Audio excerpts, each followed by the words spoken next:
जजों की नियुक्ति प्रक्रिया को लेकर केंद्र सरकार और सुप्रीम कोर्ट के बीच विवाद शांत होता नहीं दिख रहा है।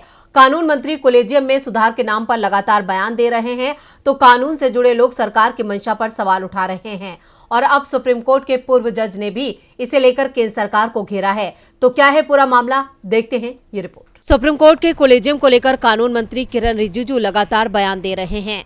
उन्होंने इसे लेकर सीजेआई को चिट्ठी भी लिखी थी और अब जजों को लेकर खुफिया रिपोर्ट सार्वजनिक करने के मामले में भी सवाल उठा रहे हैं।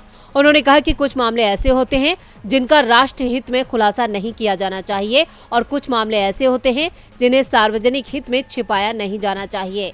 जजों की नियुक्ति के संबंध में सुप्रीम कोर्ट ने केंद्र की खुफिया रिपोर्ट को लेकर जो खुलासे किए उससे मोदी सरकार की बेचैनी बढ़ गई है। तो दूसरी ओर सुप्रीम कोर्ट के पूर्व जज रोहिंटन फली नरीमन ने कानून मंत्री किरण रिजिजू पर निशाना साधा है। उन्होंने कहा कि कोलेजियम की ओर से सिफारिश किए गए नामों को रोकना लोकतंत्र पर अंकुश लगाने के समान है। जस्टिस नरीमन ने कहा कि कानून मंत्री याद रखें कि अदालत का फैसला स्वीकार करना उनका कर्तव्य है। उन्होंने सुझाव देते हुए कहा कि सुप्रीम कोर्ट को जजों की नियुक्ति पर सख्त रुख दिखाना चाहिए।